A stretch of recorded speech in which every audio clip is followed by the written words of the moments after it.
Hello and welcome to DC's Panorama, a snapshot look at the issues we face under President Trump, his administration, and Congress. I'm Maggie Linton, your host. DC's Panorama gives a voice to those who don't get a vote on the Hill. DC's Panorama digs deep into politics, arts, culture, art history, and issues facing metro area Washingtonians. Today's topic, the block is hot, climate change is not. Here's a taste of what our team found at environmental and climate rallies on the Hill.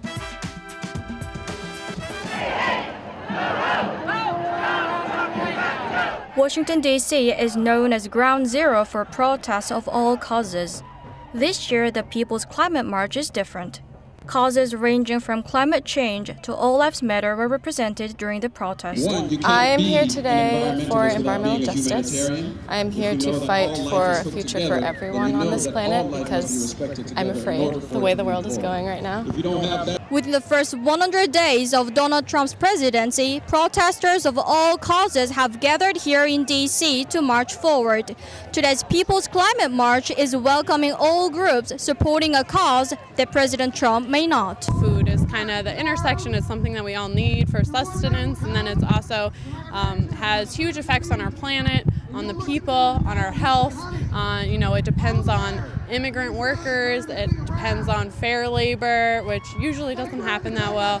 So yeah, for me, when it comes to climate and food, it's just an intersection of so many different issues. So that's why we came out today. Well, we're here to support climate organizations, and we represent the tech sector. And we're all concerned about climate denial at the highest levels of government. We're all concerned about the trajectory we're on. We're sort of here to advocate for the role of technologists and technology professionals, pitching in and helping climate organizations. Today, I stand with you, all of you here, to speak the facts about the climate change. Now that President Trump has been in office for over 100 days, protesters are anxious to see how the Trump administration is going to respond to the issues the nation is facing. I'd really like to see a process where we have a price on pollution and are able to use market solutions to be able to make a cleaner society.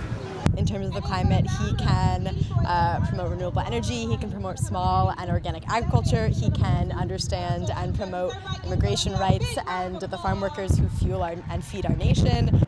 We tried to find opposing views at this rally, but none were available. For Doubler Productions, I'm Sujin Im.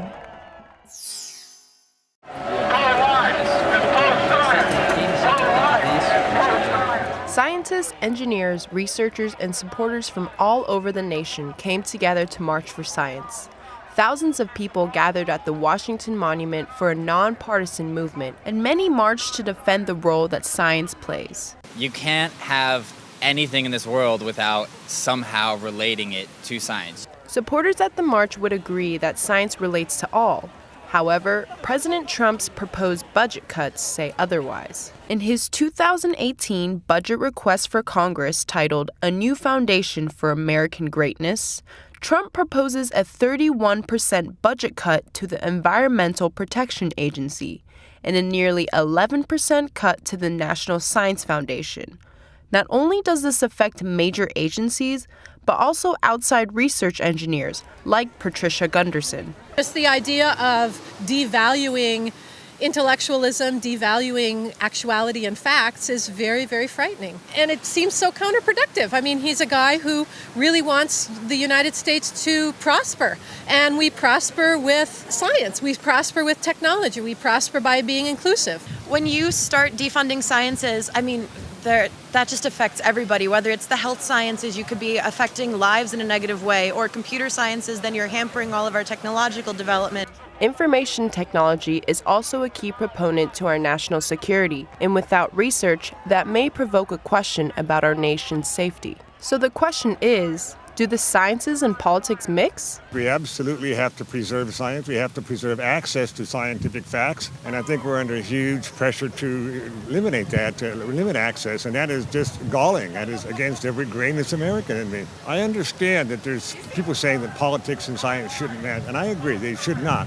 However, we're compelled because never we have such a threat where somebody said, hey, you cannot have access to scientific data. That is totally wrong. Sometimes, and this is one case, politics have to get involved in science. We were hoping to meet a few people with opposing views, but could not find anyone on the other side. Despite the rain, marchers from all over the nation came to support the sciences. Regardless that this was a nonpartisan movement, supporters say that the sciences and politics do mix together. With Double R Productions, I'm Yura Lee. Thanks for joining us today. Let's welcome our guest.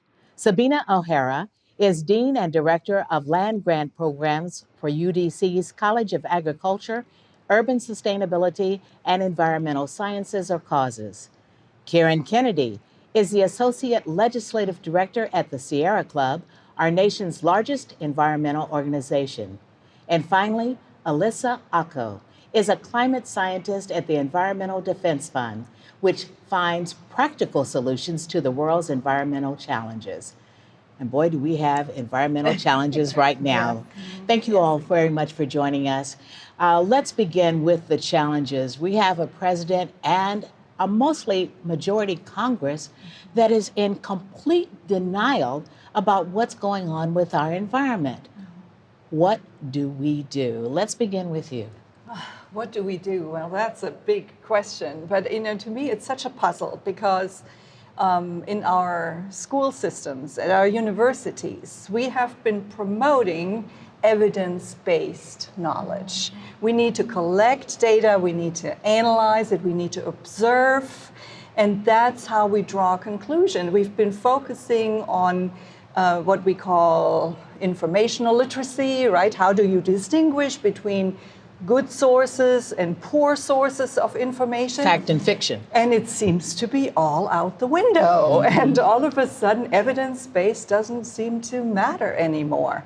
And you can just apparently make it up or espouse your own opinion, I tell our students and I tell my staff, we have a responsibility in our land grant programs, particularly when we also reach outside of the walls of the university to inform people about new knowledge that will help build capacity in the community. We have a responsibility that information is science-based, is evidence-based, that we don't just share things because we rolled out of bed in the morning and it popped into my head, right? That's not a good strategy. But it seems to be that increasingly we've moved from, a sense of suspicion towards the sciences and evidence-based knowledge to outright hostility. And that's very disconcerting. Very true. Kieran, as we saw in one of the videos, science and politics are beginning to become very much the same. And with all the proposed cutbacks, Sierra has to be very much affected. Yeah, our impacts are a little bit different. They look more along the lines of when we're talking with EPA or Fish and Wildlife Service and other agencies, we try to always advocate for sound-based science decisions, and that determines whether we litigate on a species delisting or whether we're talking with our grassroots about calling the members of Congress about different policies that have come up. And when we have the rhetoric that comes out of these particular agencies and the administration, it completely impacts and also misinforms the public about what is happening and even the impacts it has on human health and wildlife and access to public lands. Yeah. Ilissa, I know you're chomping at the bit to jump in on this one. Yeah, the Environmental Defense Fund has dealt with similar challenges to the Sierra Club.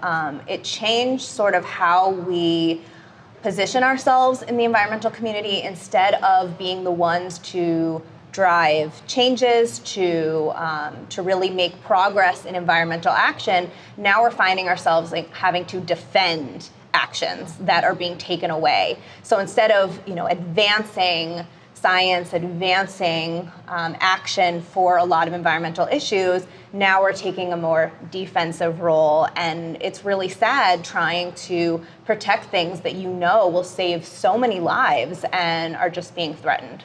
I also would say, just as a quick aside, things like clean air and clean water are not Republican or Democratic issues, right? Like life.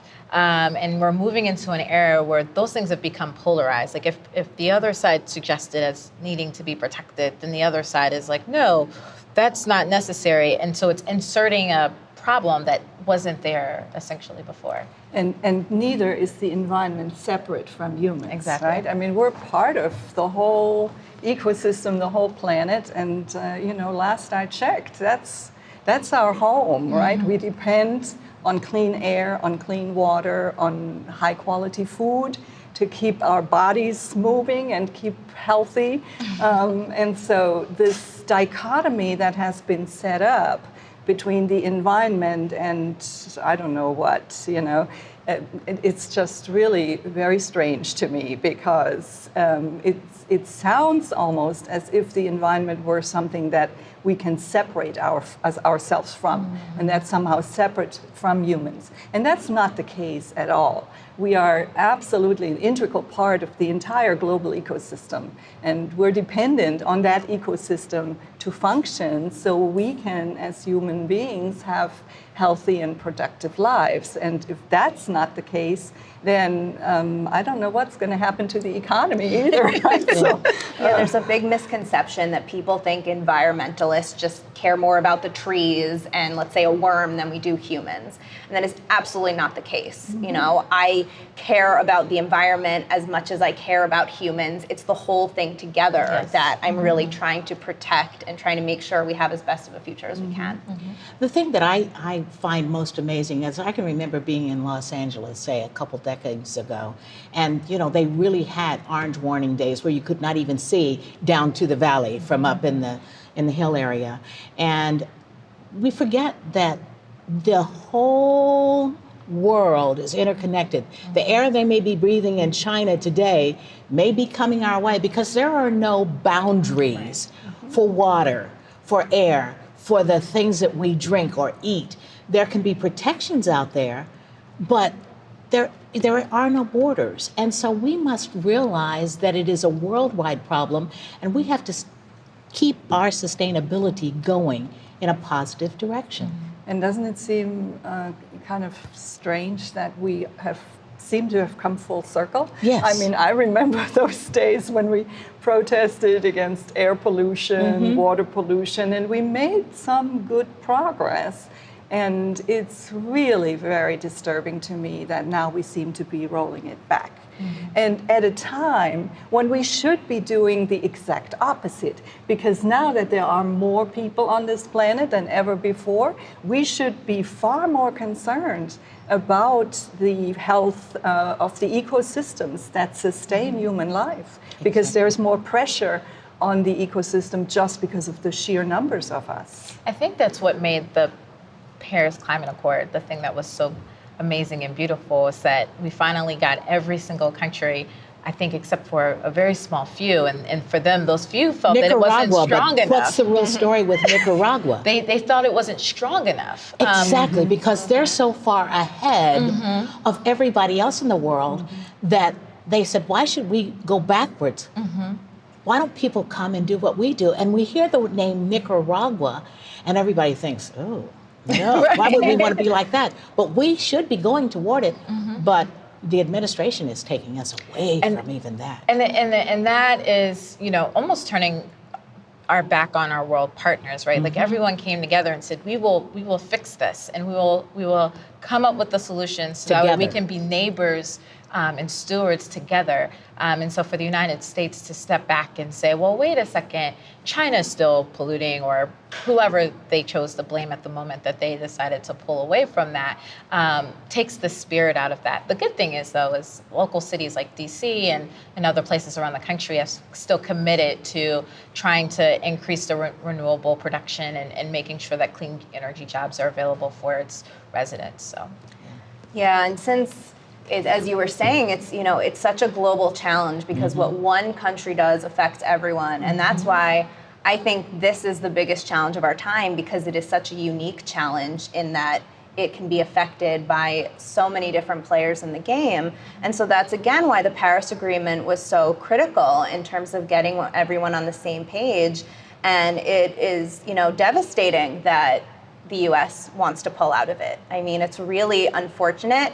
It's already built a lot of resentment towards the US, which will harm our businesses. I mean, there's a whole clean energy revolution going on with renewables, and, you know, the renewable companies follow where the market is. And if, you know, the US isn't as inclined to pursue renewables and to keep, you know, to keep up with the coal and, you know, and continue making power plants, then, you know, that's something that doesn't position us well in the rest of the world in the clean energy race. And so China, for example, is a world leader right now in solar and wind. And so to say that, well, China isn't doing anything is, again, one of the biggest misconceptions that we hear, because China's leading the way. China has, you know, taken a lot of power plants offline. They've canceled plans to make new power plants for hundreds of new plants. They're leading in renewable energy. They're going to have a national cap and trade carbon market program. I mean, it's just unbelievable what China is doing that is, you know, so far ahead of the game that argument doesn't work. And for good reason, right? Because they've got huge problems. Exactly. Air pollution problems, right? Especially air pollution. I'm a newly made grandmother. I Uh-huh. just had my second grandchild, and she lives in Beijing, right? And Well, I think about when the Olympics were there a few her years parents- ago, and some of the air problems that they were having, some of the athletes were having. Right. Yeah. And so, you know, her parents and I are concerned about that. What does that mean? So China has a lot of work to do, but yes, But they recognize it. They're addressing it. They're recognizing it, and I think part of that recognition is, you know, again, given the population density that we now have on this planet, it's sheer impossible to distinguish anymore between regional and global environmental pressure, because everything regionally immediately turns into a global issue, and the lines have really become very blurred. Yeah. China pollution definitely already does affect the U.S. Yes. It can absolutely be transported across the Pacific. Like I said, there's no borders. Ozone, we can have high ozone days that, you know, if you trace their roots of where that ozone comes from, it's from chemical reactions that were only caused by the fact that you have the pollution coming from China.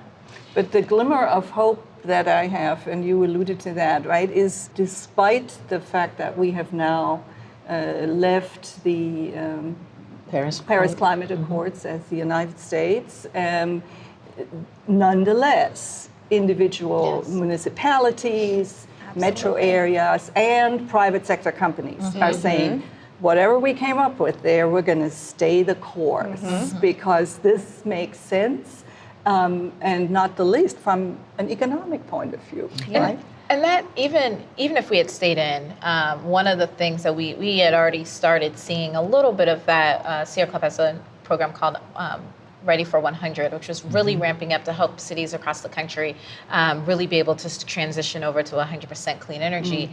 And one of the things that we saw was that even with the declaration of joining the Paris Accord, cities were like, we can beat those standards. And so now to see folks, you know, really dig in their heels and say, well, not only are we going to continue, but we're going to also make sure that we beat it, really lets you know that the collective working together can still help combat, you know, the potential for the 2-degree warming that we're likely to see in less than 100 years. So, and when you see how many cities have, and in counties, states, have come out with the recycling programs, serious recycling, to the point where some will be fined. I think about Seattle and the Washington area, where they don't allow any plastic. You know, you aren't going to get those little foam containers out there. They're all paper, which can be recycled. There are no plastic bags. And, you know, that is a step way forward ahead of everybody else. And you constantly see this going across the country. Let's talk about climate change, too, and how impacting that is also on the environment and what's causing that. Sure. So climate change is, you know, probably the biggest environmental challenge of our time. It affects every continent and every ocean. It already has impacts everywhere, and the impacts will just get worse the more of the climate pollutants we emit into the atmosphere. And so it's a very serious situation that is putting us on a path to a world that humans have never lived in. So the climate itself, the Earth itself, has gone through a number of natural cycles, and it always will. These happen over large time scales of hundreds of thousands of years. And so we are seeing a tremendous amount of change in a very short period of time. And also, we have never seen any change like this while humans have been on this Earth. And so basically, when you think of what controls the climate of the Earth, there are a number of different things: how much sunlight we get, how much heat-trapping gases are in the atmosphere, how many volcanic eruptions we have, how many clouds are in the sky. All these things, when they change over long periods of time, change the climate. But right now, it's the humans that are changing how much of these heat-trapping gases that we have in the atmosphere. And it's basically just making the natural blanket around the Earth thicker. We need a blanket to begin with. Earth would be 60 degrees Fahrenheit cooler and frozen without greenhouse gases. So I'm not saying that they're bad. We need them to live. But we're adding more and more and more, and without any of that being able to naturally taken up by, the Earth. And so we're just making that blanket thicker and thicker, and it's getting hotter. I think one of the key components, if you take what Ilissa here said and compare that with the Office of Climate, which has been cut from not just the EPA budget, but actually every single federal agency's budget across the country. They are right now doing research on who would be the most vulnerable communities, how would they be impacted, and how do we help what we call climate refugees in these particular moments. That stops if this 31% cut to EPA and 20% to the Department of Interior are put in place. And, it is as simple as some places like DC, for example, experiencing rainstorms, but then also sea level rise, but then also other places like we're seeing out west with massive wildfires and droughts. And so those impacts are starting to happen now. It's just that over the next several years, we'll start to see more and more people impacted. And there's only so many spaces where we can move and adapt while the Earth is going through its changes. And I want to mention another agency that we haven't mentioned, but this is my bias as the Dean of Agriculture. What about the USDA? Right? Yes. And all the research that they do. And I want to just bring this down to a very practical level, and let me give you an example of what this climate change actually means on the ground for farmers. So as the temperatures have changed, and I'm not going to say rise, because this gives the impression as if it's sort of a gradual rise. That's not how it is. It's bigger fluctuations, because there's more moisture in the atmosphere. Well, that has to come down somewhere, right? So, and summers in DC, we definitely feel the moisture. And we feel the moisture, and the severe rainstorms at times, right? So all of those factors have led to the fact that on average, the time farmers have in the spring, which is a critical period because you go from winter to summer, and so in that in-between time is we plant our crops. And this is tricky because there's still water from the winter, the snow melt and so forth, or water just sitting there, and then you need the moisture to plant, but if there's too much moisture, you can't really get out there. Your tractor will get stuck. Especially in the clay that we have around this area, right? So the window of when you can actually plant is small. And that window has shrunk on average by 4 days. Now that may not seem like much, but if you're a farmer and you're trying to get your act together and all the spring tasks that are before you, and you now have 4 days less to get it all done, well, that's a critical issue. And it may, in fact, impact our food security because we may not have enough of a window anymore during which we can plant these crops. Right. That's a and big 4 days challenge. multiplied by millions of farmers is very, very critical. And extending that to the rest of the world, there's a science paper that just came out that attributes 60,000 suicides of farmers in Africa to climate change because the stress. But that's how this big topic of climate change, that's what it actually looks like on the ground. For the people who have these kinds of jobs that are most dependent on climate, like farming, so we try to come up with new strategies of farming indoors and so forth, but a lot of those techniques, while they may be very productive, they also have higher energy demand. Then you need to have lights. Exactly. You need to have heat and air conditioning in the summer so your crops don't fry. So those are solutions that are still very much in the exploration stage. What can we, as the people of, and I'd say the world, but in particular here in the DC metro area, what can we do to help bring about a change? A lot of people say that, over holidays, stay away from politics, stay away from religion when you're seeing your family. Like, don't go there, stay away from those conversations. And I do the opposite. I try to have those hard conversations because that's where not only am I able to impart maybe some wisdom that I have to others who are less informed, but I learn a lot about what other people who aren't necessarily in this space, what they think and what they hear. And I think talking to your friends, talking to your family about these issues and promoting awareness of all of these challenges and maybe trying to, diffuse some of the misinformation, I just think is one of the best things that you can do to just kind of promote, awareness of everything. I would say, just really quickly, if you're involved with grassroots organizations, and many have popped up around this issue since the election. Stay loud. Yeah, stay loud and let your member of Congress know that science matters and that climate change is real and that we need to protect people. And then if you're here in DC, there's a representative and she's really on it on this. So just let her know that we want her to keep putting pressure on our agencies to protect science. And deal with the facts. Draw people back to the facts. Insist on evidence-based knowledge. I think that's critically important because ultimately that will sort of unmask those the real truth. Those fictional information pieces. Yeah. Well, thank you. Thank you all for some really outstanding information. And thank you for joining us on DC's Panorama. And thanks to our Washington area audience for sending us your thoughts on this program and ideas for others. Send your comments to info@rrproductions.com. We thank the University of District of Columbia TV and executive producer Ed Jones for helping R Productions present this program.